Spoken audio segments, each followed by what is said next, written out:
Today, we'll be looking at our three-way match functionality. On the screen right now is our vendor bill inbox. So I'm going to click on a purchase order backed bill here. And when we do have a purchase order backed bill with a PO number on the vendor bill, the system will automatically select that purchase order here. Let's say there was no PO number on the vendor bill, but we knew it was linked to a vendor bill. This dropdown is going to offer every available purchase order with the same vendor subsidiary combination match that the bill can be billed against, and you can select the PO. But since there was a PO number on it, the system's going to automatically select that purchase order here. And with purchase order backed bills, everything will come forward from the purchase order onto the vendor bill. So location, department, class, everything will come forward from the purchase order here. I'm going to show you what will happen if we get overbilled. So I'm going to increase this into 20.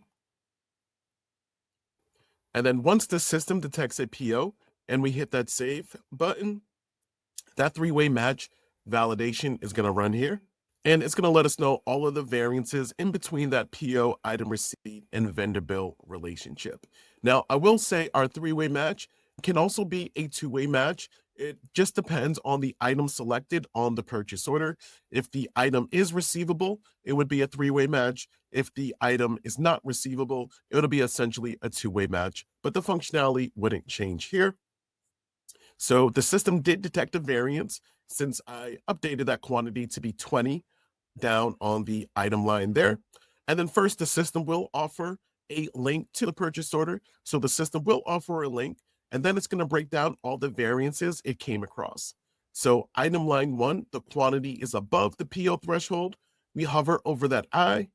That's because the PO quantity is 10, but we got billed for 20. Same thing on the amount side. The PO amount is 1,000, but we got billed for 2,000. It'll show you the receipt variances here as well as the total variances.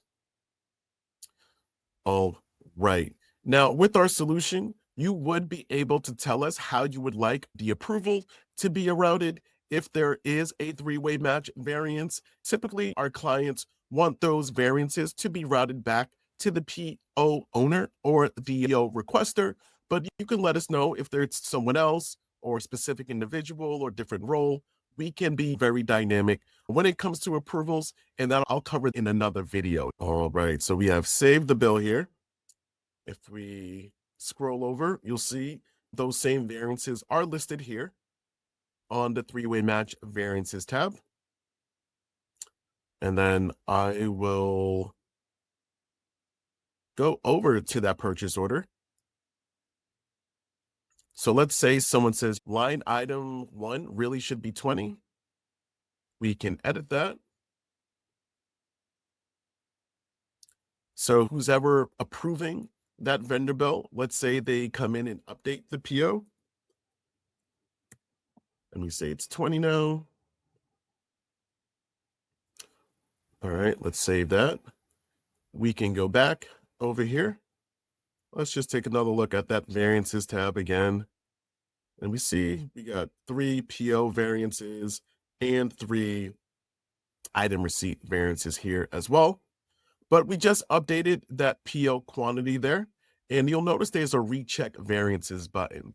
So when we hit recheck variances, that's a manual way to run that three-way match again. And I'm going to push that button here.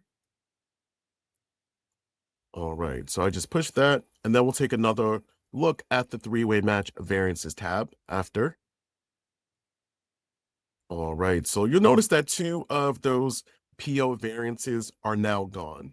So as things are changing in the background, these variances would eventually fall off of the transaction here. And we don't want you to have to hit that recheck variances button on every bill. So what we do have, we have a script that'll run in the background every 15 minutes and hit that button for you. So if you do have a considerable amount of bills with variances, you don't have to go into every bill and hit that recheck variances button. The system would automatically do that every 15 minutes. So as things are changing in the background, they would eventually fall off the transaction here. And Let's say I went back to the PO and I received those additional items that are now on my PO here as well. There are 10 remaining, and I'm going to receive those.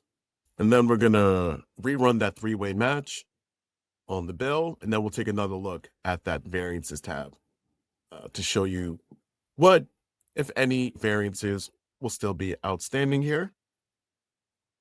All right, so I'm back on the bill, updated the receipt.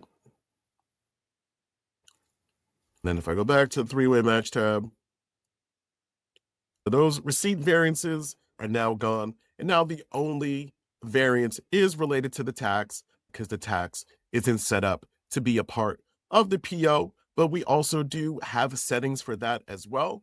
So in our three-way match settings, we can tell the system to ignore tax and freight when running that three-way match. A lot of times the purchase order wouldn't have that freight, wouldn't have that tax on the PO, but then it comes on the vendor bill, which would prompt a variance. But within our settings, we can tell the system to ignore tax and freight as well.